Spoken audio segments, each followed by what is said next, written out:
This is BOBcast.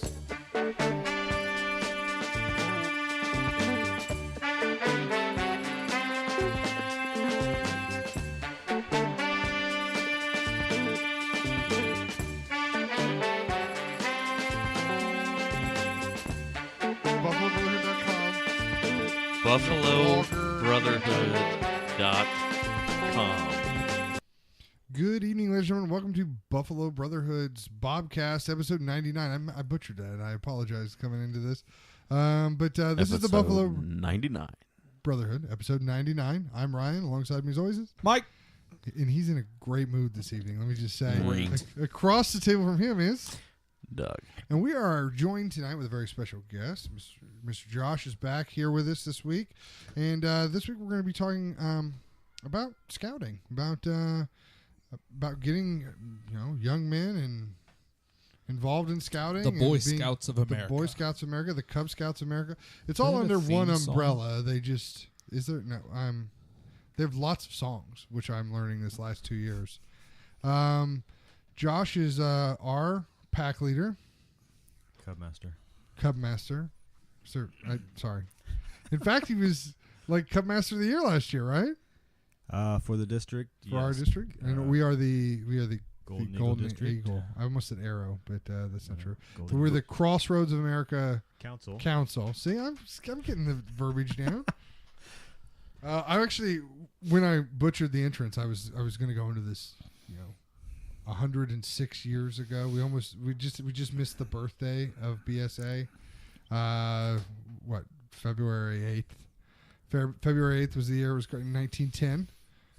Some of the original scouts was President, not original, but he was one of the honorary sort of citizens. President Roosevelt was big in getting scouting. TR? Big TR, Big Teddy was involved in there. But of course, scouting started overseas, and then BSA was founded here in America. But there's scouting is all over the world. Yeah, every 4 years I think they have a national or a world jamboree. Really, they do that here? It travels. Last time it was in Japan. Really? Yep. That's cool. But scouting is more, and this was new to me, and that's why I was glad to have Josh come on and talk on the show. He's obviously more knowledgeable about the subject area than I am. My son was a first grader last year, so I was able to get in scouts. I did scouts when I was a kid for a year. I remember I had a Weebelo book that I used to learn how to tie a tie. Yep. Forever. I cut that page out just so I could have it like in college and stuff. Exactly. Yeah. I remember going back to that page Yeah. all the time to learn how to tie a tie. But I did a Weebelo maybe for a year at the church in my hometown. Never participated in the Derby. Never participated in rain gutter regatta. The only thing I do remember doing is we had a fishing trip. I remember I had to learn the pledge, had to learn the promise at the time, and then we did a fishing derby where we were supposed to use like barbless hooks because the pond we were at, they didn't want the fish to be damaged or whatever. But my dad took us and he was just like, "We're gonna use barbs because we're gonna catch fish." So I was like, "Okay, Dad." Barbless hooks. Well, they wanted the barbs to be bent down or folded down because Okay. they weren't damaging the fish's mouth to the point. Or we were a bunch of boys, so essentially, the fish was swallowing the hook. It was a chance we might get it out without ripping its guts out, which happens when you're fishing with young kids, which I've found out with my own kid. So, Boy Scouts, and I don't. Obviously, if I'm getting something wrong, Josh, correct me here, but. It was something that was important for me to get my kid involved because as a young person, I grew up camping away from sort of Boy Scouts. Like that was what we did all summer long with my mom and my dad.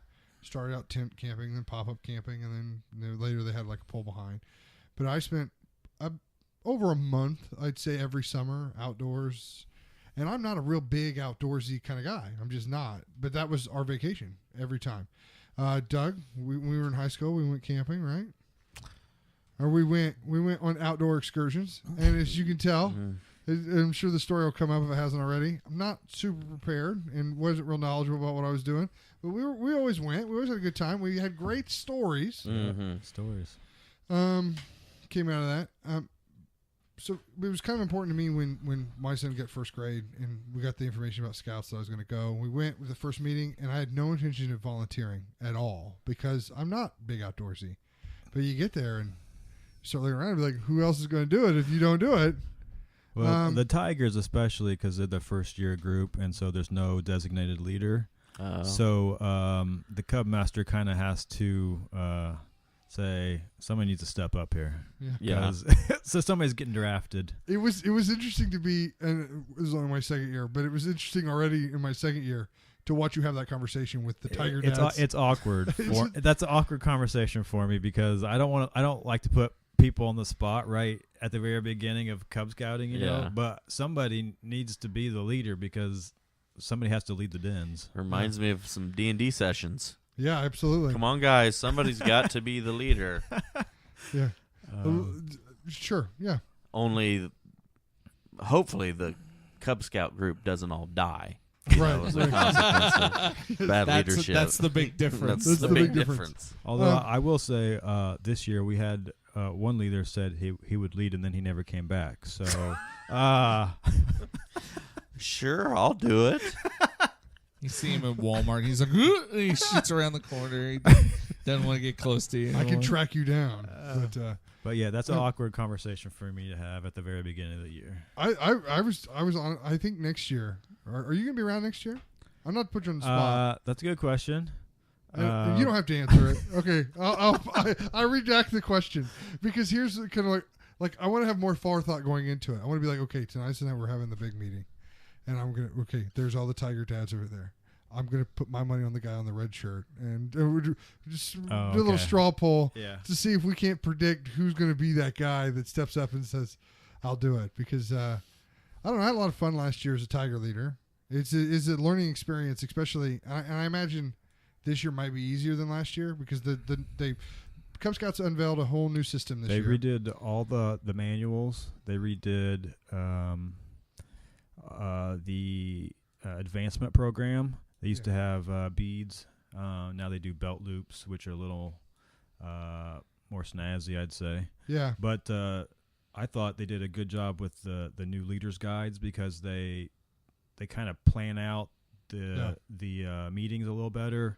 They say meeting 1, these are the things you're going to do. Meeting 2, these are the things you're going to do. And so previously there was a little more guesswork. I would just say even last year was kind of like, here's a shotgun spray of everything you have to do. Good luck. Yeah. And I know that, I mean, I kind of missed some of the go see it things that we did last year. There doesn't seem to be as many of those this year, which honestly makes sense to me because I only have them an hour a week anyway. And there's things we got to get through. Yeah. And we do a lot of, Daniel and I, the other guy that does the Wolves, we do a lot of like, okay, guys, this is like your homework assignment this week. Come back, get it signed so we can make sure you get caught up. And then we also sort of, having a year under your belt, you want to beat baseball. You want to get in and done before baseball. And just try to make them as informative as and entertaining because they want to be having fun. They want to have fun when they're there. The books this year have been awesome. And I think getting the beads off the shirts actually looks better on the uniforms. Yeah, makes them a little playable. More, the kids can roughhouse a little more in them without worrying about beads going 1,000 different directions. But I just thought it was a nice improvement, and it was definitely geared towards. As a den leader, it was really nice to have more of a streamlined thought process. Daniel and I are both teachers anyway, so it sort of runs within our. I mean, we can pretty much be like, okay, how are we going to handle this? Okay, we know. Okay, we go. Well, the interesting thing is, I think out of our 7 den leaders, I think 4 are teachers. Because Joe is 2. Joe is 2. I think Dean is 2. I think so. I don't think I know Dean. Oh, he's the Tiger leader. The new Tiger leader. Yeah. So he would be the dark-haired guy. Yeah. Okay. Well, that'd be cool. I know that there's another teacher that's over there in the Tigers. One of the. Mr. Friend, he's a shop teacher through I think Wapahani or something, but I didn't want to say shop. I don't know what the new word is for it. Industrial technology. You're right, that's what it is. Industrial arts. Yes. But I mean, it does sort art of industry. And Daniel last year with his Tigers did it way different than what I was doing with my Tigers last year, which was great because he retained like all of his Tigers and all my Tigers quit. Normally, Ryan likes his Tigers wrapped and deep fried and then glazed. Oh, Tiger Claw Donuts. That's pretty good. But he delegated a lot of that stuff off to his parents. He had a lot of parents step up, and he was just like, okay, you guys are doing this day and that day and that day. And that was really helpful for him, is what he always suggested. But I just was just like, I take the book, and then I take the kids, and we go. Well, yeah. When I first started as a den leader, that's kind of what we did too. We had a den leader, but he would say, "Could you lead a week?" and "Could you lead a week?" And we don't do that a lot, but I think that's a good way to get parents involved. Yeah. Because a lot of times they come and they're on their phones or whatever. But yeah, because I think getting parents involved is pretty key, especially for the other events. Yeah, outside of the hour of babysitting once a week. Yeah, I mean, because if they're invested in bringing their kid and getting them involved, and just to keep them, right. I mean, I think, like, for me, it's a commitment level, and we had this discussion just today with some friends of mine, because we were talking about some basketball coaching situations. Like, even if Noah, for some reason, my son, wasn't able to go to scouts anymore, or he wanted to give up, which he wouldn't because he loves that time with his friends there, and it's just part of our routine now. But even if he wanted to give up on something like that, I've already committed for this year. Like, I'm not going to bail on this year. It's something I just don't see that, because kids are depending on me, is the way I see it, even beyond just my own kid. But I could see that would be, if a parent's not invested, be like, oh, it's Monday. And I've tried to talk to a lot of my parents, be like, you guys work on carpooling, because at this point, with Daniel and I both being there at the Tiger level, we don't need 4 parents standing around down here. It's always great to have as much help as we can get, but I'd rather have all the boys there than necessarily not, because that's what we get into a lot is, 2 kids miss this week, and then different 2 kids miss next week, and then not everybody's on the same page, and then not everybody's getting the same rewards. And rewards is a big part of this. I mean, you want to have that tangible. You talked a little bit about that, how they switched to belt loops, but having some sort of like immediate feedback, say, hey, I did this, great job, congratulations. So, because Boy Scouts, Cub Scouts is more than just the outdoor stuff.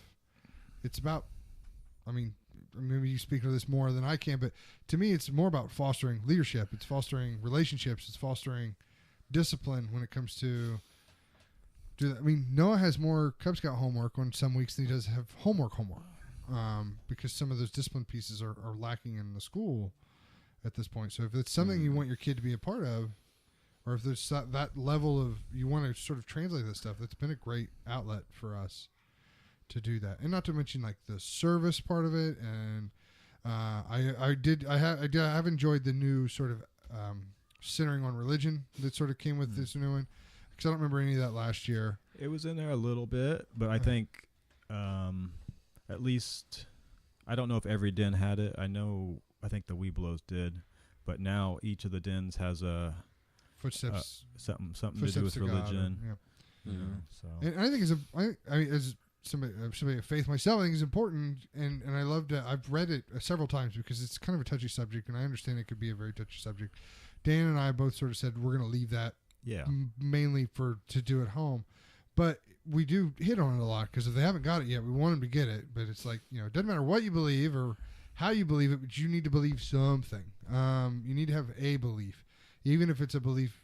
I haven't told the kids that, but I mean, to me personally, even if it's a belief to not believe, you need to fully vet that idea before you decide to give up on something else. And even at a conversation with a 7-year-old and an 8-year-old, I think that's an important conversation to have. And Scouts is a great way to sort of get families talking about something like that, because that's been another really big positive, I think, having that sort of conversation with families. But can we what are some stuff that we could expect in Cub Scouts or Boy Scouts in general? So for Cub Scouts, I think a couple big aspects are, it's just a safe place for you to come with your boys, and you get to know other parents of their age groups. So I know for me, my son comes home from school and he wants to go to Joe's house. I don't know Joe's parents. I've never met Joe's parents. So I always tell him, you can go to his house, but you got to stay outside. I don't want, until I meet his parents or whatever. So I've gotten to know a lot of parents just through scouting, and they have fun with their friends once a week, and they can do games and they can do activities, and they start building that, like you said, responsibility towards earning those belt loops, which is their achievements, and also with the parents, you get a group of parents together that all believe in the same ideals that you're trying to bring your sons up with. Mm-hmm. So I think those are the big things with Cub Scouts. So I have two sons. My older son is in Boy Scouts, and my youngest son is getting ready to cross over into Boy Next Scouts. week, right? Or 2 weeks. 2 weeks. 2 weeks, yeah. And for Boy Scouts, it's just the next level. We teach a lot more, I guess, independence a little bit. You know, you're going on campouts. You got to pack your own stuff. Don't let mom pack your stuff. You got to pack your stuff, because we get boys come on campouts and they're like, oh, I don't know where my gloves are. And like, did you pack your bag? No, mom packed my bag. So, okay, well, that's problem number one. So you need to pack your stuff so you know where it's at. So we start getting into a lot of independence. There's a big leadership aspect to it, because as the boys get put into patrols of their age groups, you know. So you have an older scout patrol or a new scout patrol, and each patrol would have a patrol leader, and so he's kind of the spokesman for the patrol. And then you usually have a senior patrol leader, which is in charge of the whole troop. And so the senior patrol leader, you know, gets up in front of all the boys, and they talk about talk about the plans for the day, leads camp out, stuff like that. So there's a big leadership aspect to Boy Scouts. Is that a rotating position, or is they get it at the beginning of the year and that's them? The senior, all the positions can rotate every 6 months. Okay. But the senior patrol leader is kind of the big dog of the troop, and he just makes sure everything's running smoothly. They have patrol leader meetings, so they plan the activities for the month. They call Boy Scouts, it's a boy-led troop, so the boys actually do all the planning, and the adults are there mainly to make sure they're not goofing around. They're not doing things that are dangerous. They're there to assist. But the boys lead the meetings. The boys plan what they want to do. That's interesting. I've never actually gone downstairs, or Yeah. I've never been down there for that part of it. So, and I wasn't involved in Boy Scouts myself, so that's all new to me. I wasn't either. So I started much like you, only I had never camped at all. Oh, Never. really? So I started, and we joined as a wolf, which is second graders, and there was a den leader there, and then the next year he wasn't there, so I took over as den leader for bears, which are third graders, and I led the den from Bear, Weeblo 1, and Weeblo 2, and then we crossed into Boy Scouts. So we do like we do today, where we do a couple campouts a year for Cub Scouts. So that was really my first experience camping. I mean, we just didn't do it. Our family didn't do it. Yeah. But for me, I just kind of started learning from the other adults, as far as gear to take, Right. how to cook on Dutch ovens or whatever you want to cook on. Mm-hmm. And the Boy Scout some of those Boy Scout leaders, I mean, they've been around it for 10 years, and so they really know what's going on. So I just started hanging out with those guys on campouts, and just started picking up a lot. Well, that's cool. And really, I mean, you're talking about campouts. I mean, campout is probably synonymous when it comes to Boy Scouts and Cub Scouting, but really, I was kind of surprised to see how much more the actual manuals and things that covered more than just that those things. I can speak to Wolves because that's what I know the most faithfully this year at least. But we have one whole badge or one whole I don't want to call it a badge, but belt loop. We have one whole belt loop, basically in preparedness of taking just a hike and what to do on a hike and how to stay safe in a hike and what to do when we're outdoors. And we have another whole badge to me, or belt loop, that means exactly this.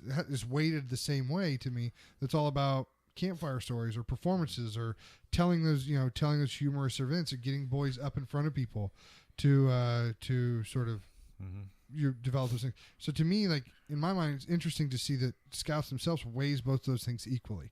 Those things are both important to the boys' development, to the troops, to the livelihood. The same as I'm trying to think of the other one there. I mean, sure, there was one all about like tying knots and like protective clothing and things like that. But just learning about your community. Council Fire was all about learning about your community and who makes differences and what different parts of your community, how they add up and how it's not, a fireman doesn't just put out fires, but how they, go to rescues and, they work on, if something smells bad or a fire rescue or a water rescue or something like that. To me, they weigh all those things interestingly. So if you are somebody that's not like a camper or somebody that hasn't, you will gain that experience, but I guarantee you're going to have something that you're going to be able to bring on day one that's going to help fill a void or mentor these young people. And you talk about getting up in front of people. I think public speaking is a very, what do I want to say? It's you don't think of it in Boy Scouts, but it's there a lot because I'm a very introverted person. And I didn't start getting up in front of people till I started singing silly songs with boys in my den, right? I mean, I can sing Baby Shark like that, Yeah, you did this year.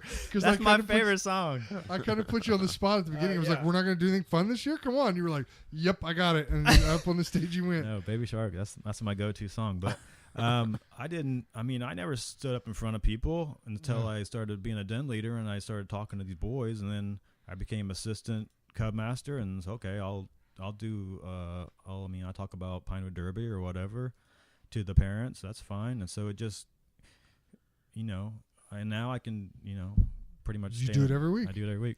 But even Boy Scouts, I mean, the boys learn to go up in front of their peers and talk to them.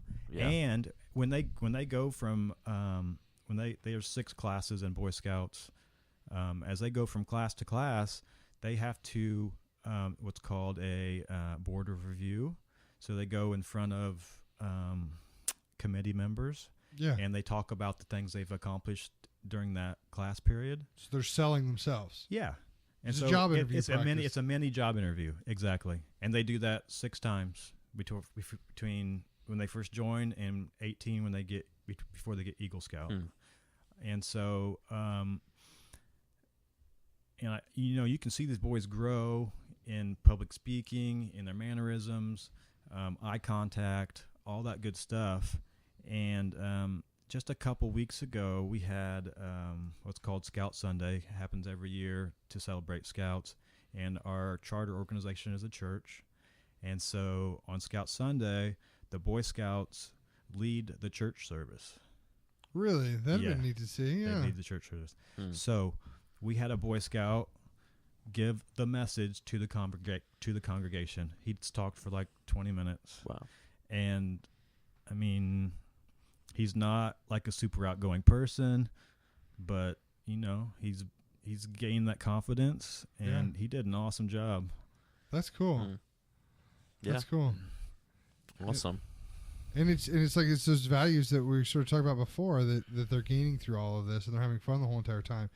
And just Scouts has gone through some bad PR times, I would say a few decades ago, but there's going to be bad people all over the place. There was a story in the news just this week about a teacher in Southern Indiana that had meth in her school desk, and they went and raided her house, and there was meth in her house. So there's a lot of bad people out there. But from what I've seen and how there's a safety checklist and safety, I mean, the protection is obviously it's vetted through the training that the leaders have to go through. Like I've gone through that. No phones near the bathrooms. I got that. The leadership is always too deep. Dan and I are always always in a situation where we can always hear each other or see each other. And then there's always lots of parents around that. If we have to split up kids, I always take a parent with me when I go. Yeah. But it's been really, I see the checks and balances that are in place. And then some of the onus too is just on, we have a lot of conversations with kids, or parents are supposed to have with kids before they even get their Bobcat badge about. So they're also aware that they feel themselves in that sort of situation to know how to get out of it, or how to make sure they're safe. And that's something that goes beyond Scouts. That's a basketball practice. That's at school. That's at a church. This is at a neighbor's house. That's at a relative's house, something like that. It's a big part of a big scary world we're in right now to arm your kids with that sort of knowledge, and I think they've done a really good job with that too. And I think, again, like I said, there's going to be one guy that's trying to wake a bear up when he's hibernating every so often. Did you guys hear about that story? No. You didn't hear about that story? I don't think so. This last year, or like coming into this fall, a guy had his tigers, or not his tigers, but had his scouts out, and was showing them a hibernating bear, and was trying to get, was showing them the hibernating bear, and the bear actually, because bears don't technically hibernate, woke up, was not very happy about it, had the guy, and pulled him down in the cave. The scouts themselves were able to call 911. They were able to tell them their location. They even started a signal fire so that the smoke could be seen from the air. And they actually got help in there because the bear eventually let go of the scoutmaster.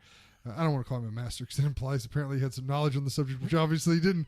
But scout guy, and they actually were able to get him away from the area, and then was able to get help, do some stuff. So, like I said, every once in a while there's a guy who's trying to wake up a hibernating bear. That doesn't mean everybody is going to do that. But okay. I'm just glad it was really. I thought you were some sort of weird euphemism when you were talking about that. I was just like, no. what? Where are you? So I'm looking on the website, and they're just in Muncie, including DeSoto and Gaston, based on our zip code. There's 15 groups. Basically, just in this every school will have a pack. Pretty close. To varying degrees of success. Yeah. Because there's one out in DeSoto, close to us. There's one in Gaston. I don't know that. Do they meet at a church? Because there's no school there anymore. They meet at, First Church of God. Okay. Sonia Smith. I don't know. The connection. I don't know. Our charter organization is pretty unique because they allow us to have the Cub Scouts on the upstairs floor, and then the Boy Scouts are in the basement where they have their own dedicated room. Wow. Which is pretty nice. They can keep all their gear down there. And it feels like a clubhouse. It's got wood. That's got like wood paneling. Yeah, it feels like a boys' clubhouse. It's honestly, I'm really kind of jealous of that space. Yeah, it's nice. I want to have like my own man cave fashioned in the same in the way, but yeah. Well, we have the lodge, right? We do have the lodge, but honestly, if we had the lodge we're recording there, it would look like a lodge. It would. It's got all the old troop flags and patrol flags, snowshoes, all the old pictures of like.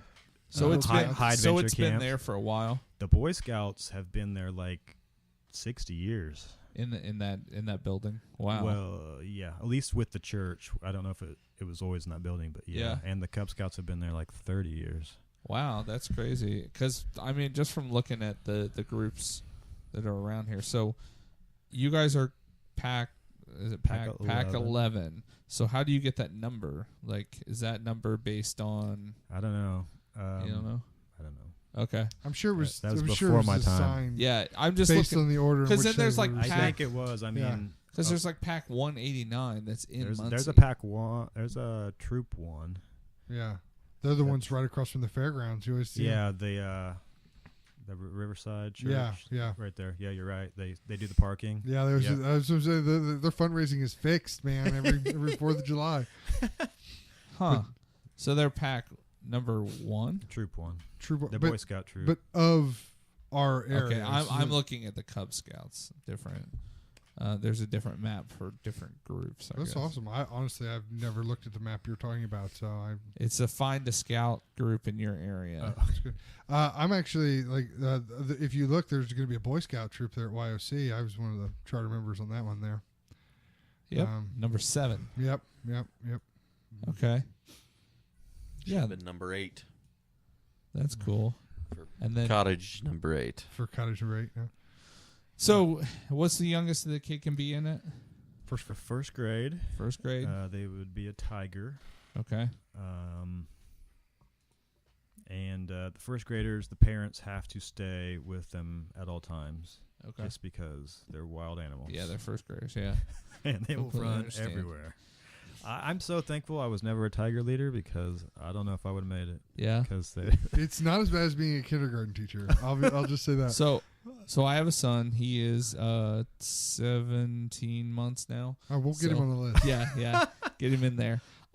So you walk in the door, you get signed up. What am I looking at cost-wise for a year? We estimate about $70 for a year. But we also do the popcorn fundraiser. Right. So you can, depending on what you sell in popcorn, you can pay it all off with just your popcorn sales. So $70 will get him all materials. All the any of the den, they do crafts, it'll pay for that. Any of the extra patches that we do extra patches for Pine Derby and Rain Regatta Regatta and whatever else, and then Dessert Wars or popcorn sales, and then all the individual belt loops that they do for each of their activities. Okay. It pays for trophies. But you have to buy uniforms and stuff like that on top of the. I mean, we encourage it. I mean, it's not required. Okay. But it's not bad either. Yeah. I mean, I was really excited the night we had 100% uniform. Yeah. Compliance. Okay, so Noah's got the same shirt he's had on for 2 years. I mean, they can usually wear their uniforms all 5 years. So the thing though with that too is like, I don't know, once you start making relationships there within Cub Scouts, it's not a. There probably should be a more of a concerted effort to pass down. Some that of was these one other of the shirts. FAQ. I was reading the FAQs down to Tigers, but Tigers very rarely get all uniformed out. Like there's a few like. It seems like to me there was a few like parents that were like gun ho, went to the store, got everything they needed from the Scout Shop because the Scout Shop will sell you everything that you might need, and then they get going. And then there's others that sort of take it slower, and like I mean I honestly was one that took it pretty slow when Noah's uniform because we weren't sure what we were going to need and how we're going to need it. So how much is it? I'd say $35. $35 for the uniform, and then depending on how much extra they want to get. So like every time we go there, Noah wants to buy another hat that he never wears.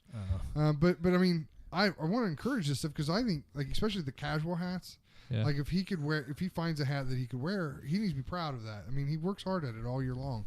Yeah. I want him to be proud of it. So, but you accumulate like a T-shirt, like what Josh has there, and that's sort of that might be here and there.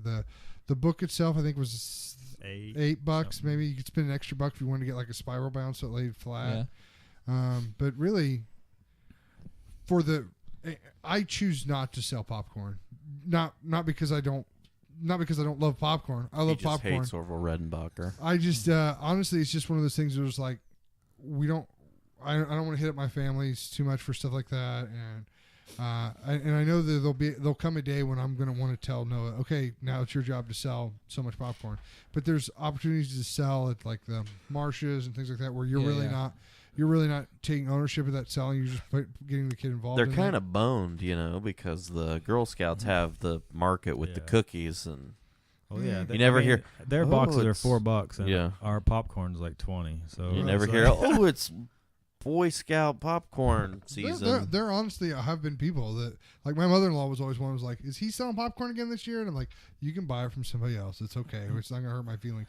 Because to me, it's worth it to just, I cut the check. I don't know if I've ever bought Boy Scout popcorn. Is it like pre-popped? You can do either. Is it pre-popped? They have microwave stuff. They have the pre-pop stuff. You can get caramel corn that's in a little bag. Yeah. It's good. It's good. They got all kinds. But I bought some. Just not for my own kid. But like you said, that can cover a lot of stuff. For a year, okay, it was $55 for Noah to play in 4 games and have 2 of his practices canceled. It's a whole nother story that I will get into. For basketball. For a $6 T-shirt, probably consider the volume we're talking about, probably like a $4.50 T-shirt. Okay, $55 for that. For less than twice that. Yeah, we get every Monday night filled. And quality instruction. How much is football? 100? Exactly. Baseball's 85, I think, this year. Yeah. Soccer's 60. But I mean, every Monday night's filled. You have opportunities to do hikes, which don't cost you anything at all, and maybe entrance into Mount State Park. You have opportunities to learn all the things we just talked about. Opportunities to be with your friends. Opportunities to get to know the parents, because that's the side of it I've never thought of before, Josh, because I know all those kids because I see them every day. Yeah. But to be in your guys' side of it where you're not in the building, you're right. That would be a huge help to know who some of these kids are and who their parents are. And my son's best friend he found him in his Cub Scout pack. Right. Huh. Well, see, like we've gone through like 4 or 5. Like last year, Noah's friends were there because we all got him in to sign him in together. But this year, some of them have dropped off. Sure. But 2 other friends have come because they found out that Noah was going to be there and his dad was going to be there, and so they were family friends. So they were all joined in. If you're spending $150 all year long in Scouts, you're buying everything you possibly needed, and you're not even trying to sell any popcorn. But you have a school year's worth of activities. Yeah. You've probably attended a Monster Jam with $150 some odd in there. That'd be cool. And you've also accumulated all these intangibles that don't come with baseball or basketball or football. They come with their own set of intangibles, and I'm not knocking them at all. And I've really tried to sell this a lot during the recruiting out of it. Scouts is a situation where it's at sort of your own pace. We want you there every Monday, but if you got to take 8 Mondays off because you're going to be in wrestling, you can take 8 Mondays off and then come back. The thing is, though, you need to come back. Yeah. Like, do the wrestling and then come back, because I'm still going to be here waiting on you. And we can get you caught up. My son missed all of fall basically because of football. But it's fine. Okay. Yeah. Catch up. Do it at home. You can do it at home. Your parents can sign off on your stuff. It's fine. Yeah. Your Aquila is anybody who's in charge, essentially. Your what? Aquila. Okay. What is that? It's your Aquila. It's your boss. It's who you are. Okay. It's your wolf leader. Okay. Yeah. You get to learn awesome, cool secret handshakes and stuff. Yeah. I always told the kids this: that there's very little things in Scouts that are ever going to be secrets, but our handshake is a secret that you can show anybody, because there is nothing secret. But because you don't want to be. So you work your way up, and so you start as a cub, tiger. Start cub. as a tiger. Yep. Tiger. Get cub, your Bobcat badge. Scout, and then you move. How many years before? What's the youngest for Boy Scouts? So you go 1st grade, 2nd grade is a wolf, 3rd grade is a bear, 4th grade Weeblos is a 2-year program. So 4th grade is Weeblo 1, and 5th grade is Weeblo 2. You have an opportunity to earn your Arrow of Light, which means you've completed everything for Weeblo. It's right underneath his symbol there. It's the one right there in the middle. This is the only patch you can wear on your Boy Scout uniform that comes from Cub Scouts. Oh, wow. So after 5th grade, in between 5th grade, like our pack crosses over here in a couple weeks. So our 5th graders will be Boy Scouts. Okay. And we do it early just because we want them to get them accustomed to the Boy Scouts that are in the troop before they go like summer camp, stuff like that, just to get them used Leaders to get a chance to get to know them too. Yeah, just to get them. Because honestly, you guys, that wasn't that way last year. It's this way this year. I thought this was awesome, right? Well, last year we only had one Weeblo 2. Okay. Which was unfortunate. The other kid, he didn't make it. He didn't stop coming. Whatever. And he didn't want to join Boy Scouts. Oh, okay. Even though his big brother is in Boy Scouts, but he had. I don't know. Okay, it's a thing. I don't think he liked camping, and I don't think he liked bugs. So it was kind of traumatizing for him. But so we didn't have a huge ceremony. We did the arrow light ceremony for him, got him his arrow, but we didn't have the Boy Scouts come in and do all that. But this time, we have a crossover bridge, which is pretty cool. And the Boy Scout troop's going to come up because we have 2 boys that definitely are going to cross over to Boy Scouts, and one more that I think he is. I got to talk to his mom again, but so we could have 3 Boy Scouts that are going to cross over to the troop, and so we do a nice ceremony. The Boy Scouts come up, they put put a new scarf on them, welcome to the troop, do a little ceremony. So it's kind of cool.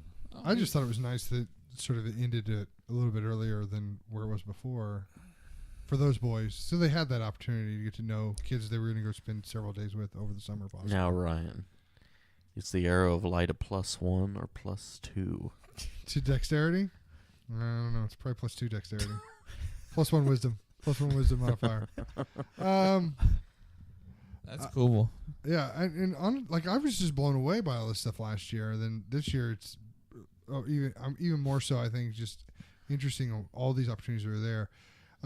Girl Scout wise, I mean, it's completely separate from Boy Scouts. They're two different entities. One sells cookies, one sells popcorn. Right. One never leaves their little den house. Boy Scouts go out to the woods.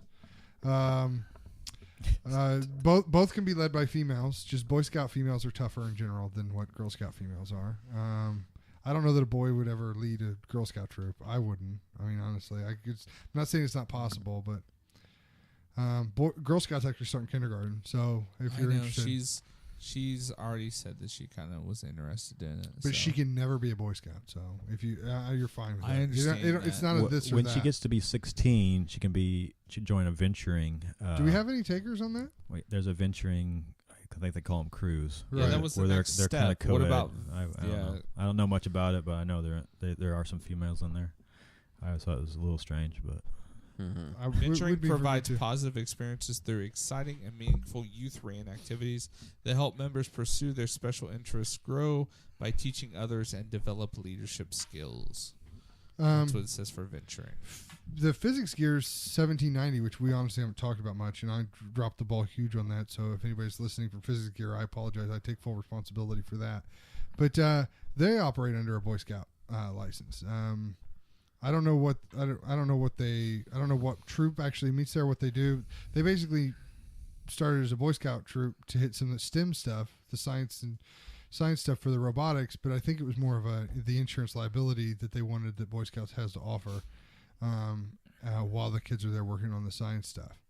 Because you talk about it, pursuing passions and so forth. There seems to be a lot of options there, especially with your extracurriculars or your electives. When it's said and done, the kids really have a chance to branch out and pretty much get rewards and achievements in a lot of things. Yeah, for Cub Scouts, I think there's 8 mandatory things that they work on all year, and then there's a bunch of electives that they can work on. Boy Scouts, I think there are, I'm going to say 20, no, that's total. I don't remember. There's a certain set of required merit badges that you have to have. You know, first aid, cooking, citizenship,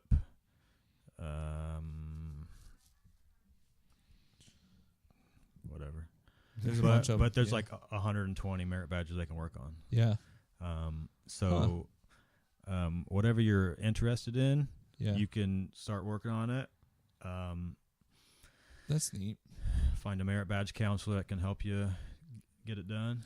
So once you get past venturing, then you go what? Freemason? Oh, Is that the next step? once you get your Not quite. That's not the next step. Military, then Freemason. well, Is that the order? I don't know, but if Freemasons is really like Cub Scouts, then we should have all signed up a long time ago. I'm just honestly. saying. I mean, is that the Being adult the blue- version of Adult version, the Freemasons. I think Boy adult Scouts? version of Boy Scouts is Boy Scouts. Like I think because they're always going to need volunteers. They're always going to need help. Speaking of volunteers, I mean, we even have some of the dads that their sons have already become Eagle Scouts and they're in college or whatever. They stay around the troop just because they like doing fun stuff. They like helping boys, like going on weekend campouts, which is really helpful. I mean, for somebody like me who's never done anything before to show me what to do. So that's been a real positive. So Eagle Scout is after Boy Scouts? No, Eagle Scout is a rank. Is the last rank of Boy Scouts. You have to get it. You have to earn it by your 18th birthday. Oh, okay. But it's like Tenderfoot. You started as a Tenderfoot, right? Is that how that works? I don't remember the ranks. There's like a Scout, which is just basically, do you know the law and the motto and all that like stuff. Before your Bobcat badge. Yeah. Okay. So Tenderfoot, second class, first class, Star, Life, and Eagle. Yeah.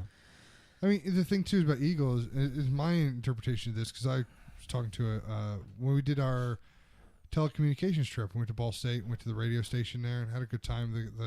The Jake Bartleston was the radio guy that took us through. He was actually an Eagle Scout, But his discussion with it was like, he was like, there's the idea that everybody must become an Eagle Scout. He said that's not the way it really should be. The idea is that everyone becomes a Life Scout. They complete the program with a Life Scout, and then those who want to go beyond, or those that want to sort of have that capstone, they go for that, because there's projects involved. You got to secure your own funding. So, you have to go through a council to get your Eagle Scout project approved beforehand, and then there's that timeline of your 18th birthday that is all on the kid to do, and the kid has to do that within their own timeline. Yeah, I mean, is that not how it works, Josh? No, that's how it works. But it's on the kid. But if you don't have parental involvement, it's not going to happen. Right. Like my son is almost 15. He's almost a Life Scout. So the farther you go, it's more dependent on merit badges and not just can you start a fire, or can you build a shelter, or can you set up a tent. It's all merit badges now. So you got to kick them in the rear end and say, hey, why don't you work on a merit badge today? Or it's just, I mean, they're kids. What's your expectation for my for expectation? Is it Eagle Scout? Yes. Eagle Scout. We've by 16. By 16. Yes. He's got to cut it 2 years early. Is that just because the fall? At what point do they start to fall out? What happens at 16? You get your car and your license. Yeah, and hopefully a girlfriend. Bingo. Really lucky. There we go. And then you lose interest. Yeah. Right. Yeah. So. Is that sort of the push then? From me, yes. Well, I didn't know if that was. I didn't know if that was the sort of the prevailing sort of. And I might have told him I'd buy him a rifle. Yeah, that would be a push. No, we went to an Eagle Scout Court of Honor. A kid got Eagle Scout, and one of his relatives bought him a really cool rifle. It had the lever action that I see in the scouting magazine. So that's what I want. It had the Boy Scout thing on the stock or whatever. Yeah. And my son was like, "That's really cool. I'd like to have one of those." I said, "Get it when you're 16. Get it by." Because what we see a lot is these boys will just wait and wait and wait, and they'll just procrastinate. And then 6 months before they turn 18, they want to get in gear, and it's just like it drives their parents nuts. It drives the leaders nuts because they gotta, Yeah, there's a lot. And some of these merit badges, there's, you got to record stuff for 4 months. Like there's something to do with personal finance where you have to track your spending for like 3 months. So you can't just wait until the last minute to get this stuff done, or it's not going to get done. Mom, do you remember how much I spent in lunch in February? Yeah, it's like plan a budget, and track your spending. And same with communications. I think you have to track all your entrepreneurship, Doug. Yeah. All your stuff. Sounds to me like you can get that one. We should forget sending kids to college. Just send them to the Scouts. It's true. It's honestly my belief that Noah will be more prepared for college and independence metalworking goes through the program. Metalworking, mining in society. They did that one over at IMI once. The mining in society. Yeah, that one just came into play. I guess it was revised in 2014. Like taking minerals out of the earth. Actually, mining. 2014 was that merit badge was added. So movie making, music, nature, nuclear physics. And they did.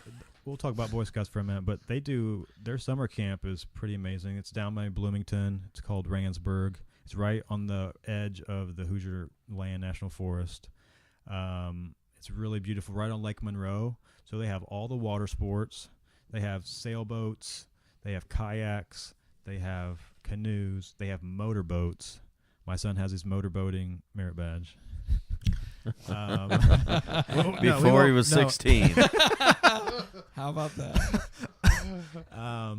But they probably offer I'd like to see what the badge looks like for that one. They probably offer 50 merit badges during summer camp week. Bugling? Yeah, I saw that. That one came out in 1911. Yeah, you have to be able to play like 12 different. That's better than Buellering. 12 different songs. The 1911 ones are really funny. Aviation is in there. in 1911. That's scary. So Camping, chemistry, chess. do you have the list of all the required ones? I have the current merit. The Eagle Scout requirements. Okay, read those. There's not very many. Camping, cooking, cycling, hiking, or swimming. Citizenship in the community. Citizenship in the nation. Citizenship in the world. Communications, life-saving or emergency preparedness. Environmental science and or sustainability. Family life. First aid. Personal fitness and personal management. You just said like 13 different ones. You're like, there's not very many. Those are not pretty, very many compared to the 200. Yeah. But those are all So electives. there's 13 required, and I think you have to have 21 total. So like you got to get the last 7 And or so. so then, electives. like you were saying, for Eagle Scout, you have to do an Eagle Scout project. Theater. It has to be approved by your leadership committee.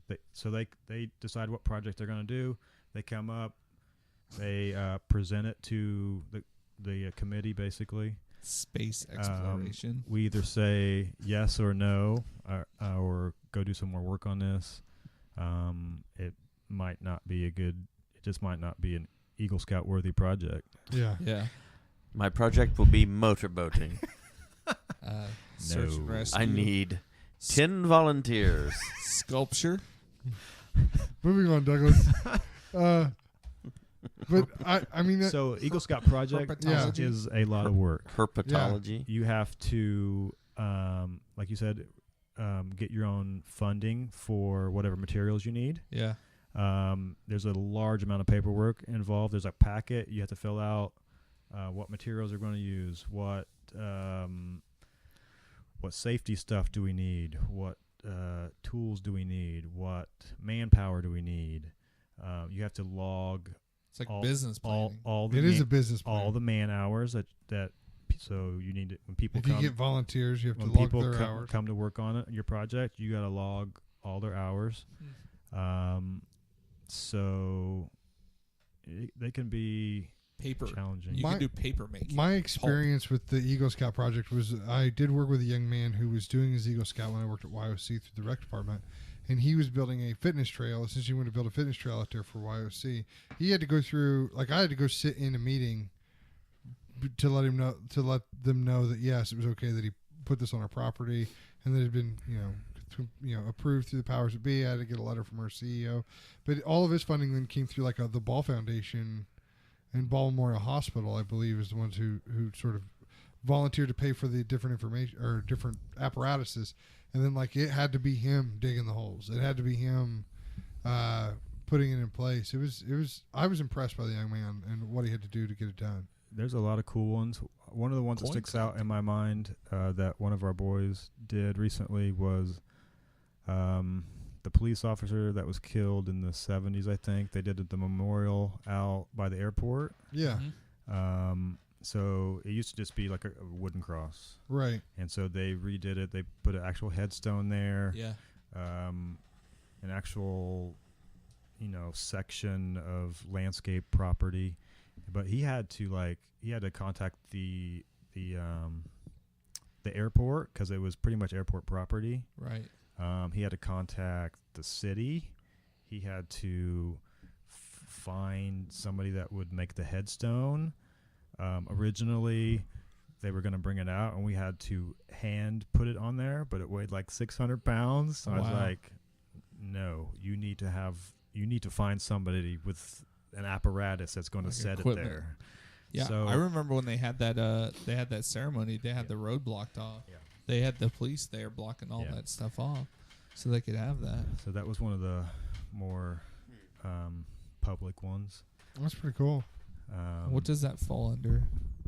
That's a lot of that stuff is citizenship, isn't it? I mean, or that's just their project. That's your Eagle Scout project. Okay. But I mean, they can be service projects if you want to. Do like a reading program for kids at the library? No. I was thinking more like something with food banks or something. If you want to get a bunch of donations, food banks, something like that. It can be. There's a bunch of projects at the reservoir you could do. Yeah. I think they're building a bunch of trails out there. Maybe. Do you want to hear some of the discontinued merit badges? There's some really good ones in here. Colonoscopy. Airplane structure, ambulance, angling or fishing that way, I guess. Auto mechanics, automobiling, automotive safety, aviation, beekeeping, beef production or beef farming, blacksmithing, bookbinding, botany. Not a lot. They should bring those back. Yeah. Bring back blacksmithing. Civics. Yeah. It's ridiculous how much money with the whole maker movement, how much money you can make if you actually take the time to learn that stuff. Corn farming, cotton farming are both taken out of there. Why? Dairying. These are all... I think they weren't necessarily... Okay. Sometimes they combine them in okay, so we've got new... Yeah. It's just like agriculture now, probably. So once because there's a bunch of farming... The great truce between the pork and beef farmers of 1908. Firemen and firemanship. Forage crops is gone. It's like mushrooms. Fruit culture. The culture of fruit. Grasses, legumes, and forage crops is gone. Insect life.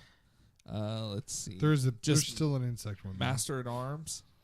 Oh, I mean, there's some weird ones currently. You must learn how to fight with. There's dog grooming. Masonry. You can do that one. Yeah. There you go. Nut culture. That's the title of it. Nut it was replaced culture. by fruit and nut growing in 1954. Okay. All right. So that and motorboating would be it. Poultry farming or poultry keeping are two of them that were removed. Rabbit raising, reptile studies, seamanship, sheep farming, nut culture and seamanship. Those are the two badges. Taxidermy. Taxidermy was removed. It was discontinued in 1952. It wasn't replaced? No, discontinued 1952. Really? Yeah. I'm surprised. That's like a skill. I mean, some people say it's like artwork. Norman Bates. World Brotherhood. I guess that was replaced by the part Buffalo of Brotherhood. citizenship, replaced citizenship with the world in 1972, and the zoology. So that was just a few. The list. Some of those I could just tell the rigor really wasn't up to what it needed to be. Like, nut culture. Jimmy Carter would have been a huge fan of that particular merit badge. I'm sure he would have. So that's fun. Those are the discontinued ones. The original 57. Heinz. Some of those are listed on there, but if you like, we talk a little bit about the stories, how the kids have to perform and so forth. I was reading through a lot of the skits because we're going for that particular belt loop right now, and we're trying to put a lot of effort into it. I can tell, like Dan and I both think it's it's hilarious, but just some of the skits that have been passed down forever that are like Boy Scout skits are great. Like my favorite one by far though is and I've actually done this. I performed it myself in front of my class earlier last week. Is it's 3 versus 1,000. Have you ever heard that before? Like the. Mm-hmm. I saw it because we were watching them with my son. I would bring up video clips of other scouts, but there was one where there was a guy from A Christmas Carol, the Fezziwig guy who Scrooge worked for. Like part of that play is him doing the story of 3 versus 1,000, and he does it amazingly, it's spot on, perfect, like a full grown actor would do. So I basically took his story and modified it.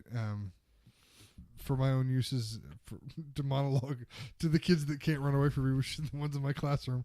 But there's tons of them out there. They're just absolutely hilarious. And the kids, it's funny now because as wolves, second graders, you do the whole skit, like the broken finger skit. Okay, you talk them through it. Okay, you touch your forehead. Now you say, I don't understand, my forehead hurts. And then you touch your jaw and you say, whenever I touch my jaw, I feel like I'm going to cry. And you push your belly and say, whenever I push my belly, I feel like I'm going to get sick. I don't know what's wrong with me. And then you tell him to go see a doctor. He comes back and says, oh, the doctor said my finger was broken. Like everything else was fine. My finger's broken. They don't get it at first. They get done. They're like, okay, I don't understand. I was like, but your finger was broken. What do you mean? So it doesn't matter what you touch. You touch anything you want, it's going to hurt because your finger was broken. What? You don't have to touch your forehead or your jaw or your stomach. You could touch the table. It's going to hurt.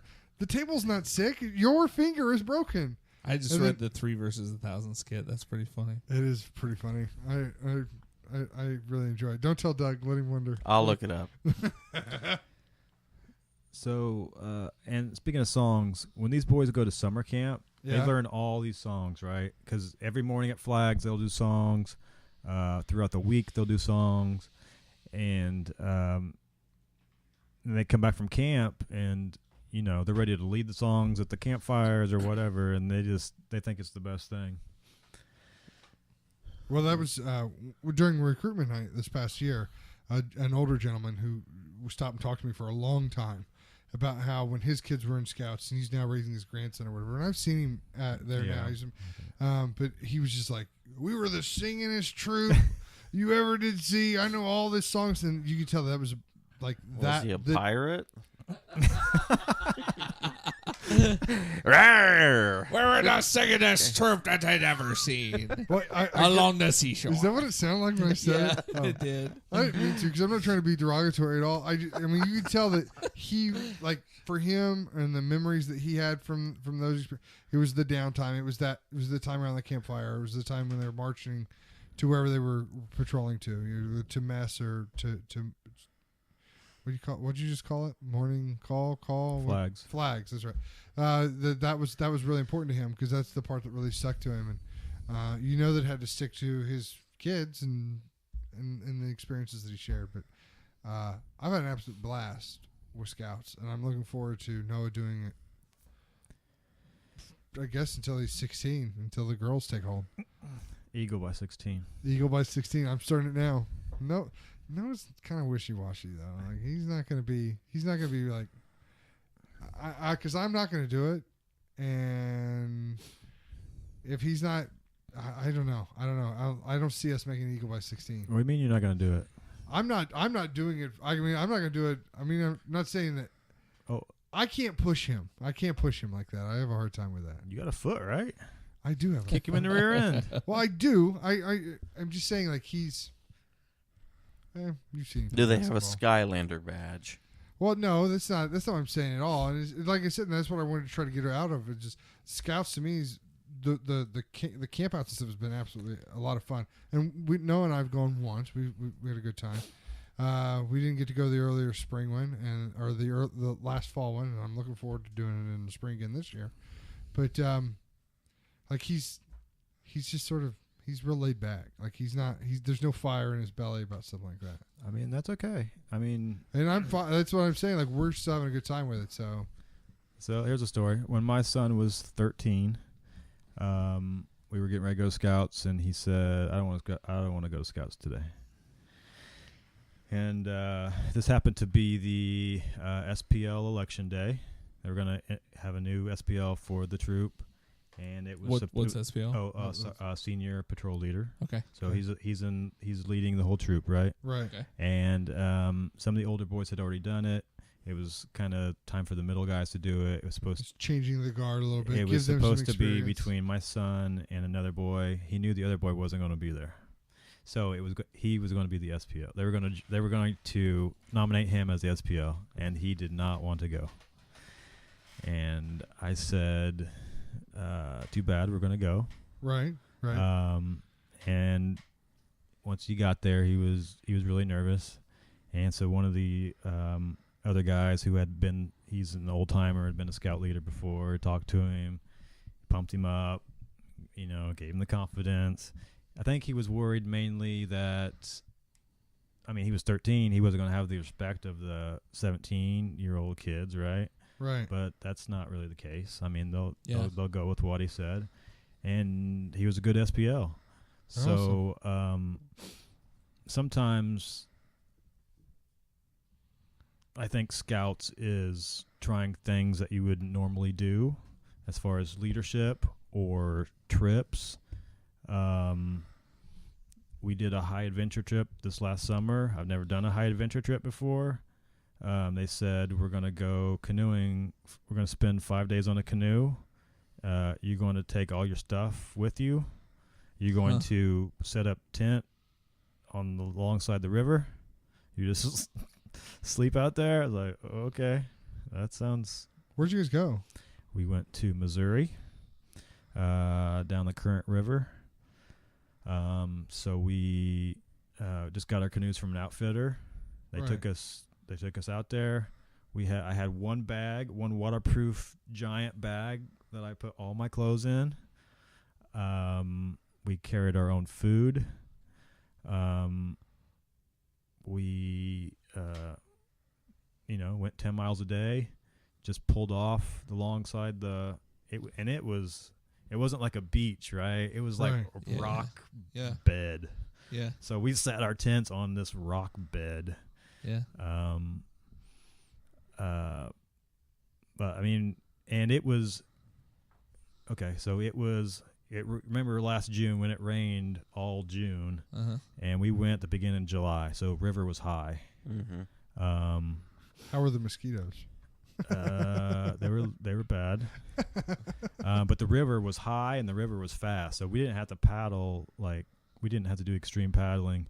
But one day, we packed up and we're going, and it just poured, and we're going down the river. We got our ponchos on. We're just canoeing, and you can barely, and we're like canoeing into the mist. It was early in the morning. You're like canoeing into the mist, but I mean, we didn't care. It was awesome. That does sound awesome. That'd be cool. We're just out there in nature, and we're just. How many were there of you together? We had let's see. We actually only had 3 scouts and 5 adults, but I mean, we had a good time. 8 people, yeah, that sounds like a good time. And so every night we would just stop somewhere. They had a couple of like state parks there, so we could camp there. But I mean, we could just camp anytime you find a little area, you can just camp there. We have little portable stoves, heat up our food. Huh. So last night, we pulled our canoes out. We were camping somewhere, and it rained a lot that night. And we woke up. A guy comes up and he goes, "Are you the guys with the canoes down at the bottom river there?" We're like, yeah. He's like, well, they kind of floated away, because it rained a lot that night. Yeah. So he said we were able to get 2 of them, but the other 2, they're gone, man. So we all run down there, and we had pulled those canoes like 15 feet off the riverbank, man. Yeah. But I don't know. It was kind of the intersection of 2 rivers, and yeah, I bet it rose 4 feet. Really? Yeah. Wow. Because there was a sign down there that wasn't even in the water, and it was all the way up to the bottom of the sign. And we're like, so they had to call like a ranger with a motorboat. They had to they got one of them. That happened to be our last day, so it wasn't too bad because we were pretty much done anyway. But they closed the river. Oh, really? So, part of Boy Scouts is just making memories with your boys and the other guys, and just making the most out of it and having a good time. That's awesome. Awesome. Okay, so really, Josh, one of the big things we like to talk a lot about on the show is when we have somebody that's on. You've invested a lot of yourself into Boy Scouts at this point. You've got your oldest son, and now your youngest son is getting ready to join into Boy Scouts as well. So not only have you invested into Cub Scouts and Boy Scouts, but now, I mean, you still got years to go. One of the reasons why we started a podcast was just to talk about how do people find balance within the things they want to do and the things they like to do and the things they have to do. And Boy Scouts is, for me, personally, Cub Scouts is different as well, because my family is a part of what I'm doing. So I'm not doing a hobby like making a podcast and excluding my family, but with Cub Scouts I get to include at least half my family, and the rest of them get to come when we have larger events and stuff. But how have you found striking that balance between what is Scouts, because you also coach and you're involved in other aspects of your kids' lives, but has there been painful transition within that? Has it been very gradual? Like, do you feel like, I feel like your time is worthwhile because I benefit from your hard work as well. But how do you rate that sacrifice? Is that did you get what I'm asking? The sacrifice with family? With family, or just your personal time, or how? I mean, you obviously get a lot of positive out of it, and I think anybody that's involved in Scouts probably gets the same positive out of it. But it is an investment on your end, and how would you sort of rate that investment, or how would you sort of? I mean, has it been something? Because your wife was also a leader. Yeah, I mean, that's really been the only sticking point because we have 2 boys and we don't have any girls, so she doesn't get to do girly stuff. So she wanted to join, or she wanted to be involved. She was assistant leader, and then she took over leader of my youngest son's den. I mean, she wanted to be. She didn't want us to always, we're going to the meeting, we're going camping, we're doing this and that. So she wanted to be involved as well, which is great. I mean, so the whole family is pretty much involved. She's gone on a couple campouts. It's not her favorite thing to do, but she likes to do it just to be involved. But as far as time, I mean, I think it's well worth the time, well worth the meeting every once a week, or the weekend camp out. I just think it's good to get away for a weekend and do some fun stuff. So I mean, I think I'll just always make time for it. Yeah. Awesome. Cool. Really? So you guys ready to join Boy Scouts? A little bit old for it, Ryan. No, that's what we were talking about. You're right, though. I guess I wouldn't say no, it's not possible, or hey, but it would be weird for a guy with no previous connection and no child at all to be like, right. I think I'm going to sign up today. Yeah, I'm here for a little nut culture. You think that'd be weird enough? Well, I'm not going to share this with the troop, I'll tell you that much. I know it's a discontinued badge, but hey, who's up for it? Leadership's too deep, Doug. Leadership's too deep. Thank you very much, Josh, for being on the show. I hope you've had a good time. We don't have Buffalo Brotherhood Lodge merit badge for podcasting, but if there was, you would have earned the Lodge podcast merit badge for that. I'm a big fan of what Scouts is doing, what Scouts doing in my family's lives, what Scouts doing and boys' lives, and I'm one of the biggest. I'm almost calling kids out in the hallway. Where were you at? What are you doing? How can we? When are you coming back? So I'm a big fan. If you want to comment, I don't know, share your 3 versus 1,000 story on the Facebook page, you can do so at facebook.com/Buffalo Brotherhood. You can contact us there on Twitter at BOBcast Nation. You can follow me on Twitter at BuffaloCast. Follow Mike on Twitter at FuMan2, 2 O's, 2 N's, and the number 2. Follow Doug on Twitter at Refire Evil. Big thanks, Josh. Really appreciate coming on the show, giving us your evening. Thanks, man. Really appreciate it. I'm just going to go on for 1 second because I didn't like the way that ended there. But sorry. And we went a whole entire episode. Didn't make fun of me being afraid of aliens. Didn't talk about Star Wars one time, the whole time. And didn't talk about one of the movies. I thought it was a good podcast. It was an interesting podcast. There's no Star Wars merit badge, so. There's a movie. Movie making. Oh, okay. We are playing with the soundboard there at the end, though. That's great. Join Scouts. In space. Listen to the podcast. Share it. Check it out on YouTube. Check it out on Facebook. See you guys. Have a great week. And goodbye. See, I didn't let him mess with the soundboard anymore.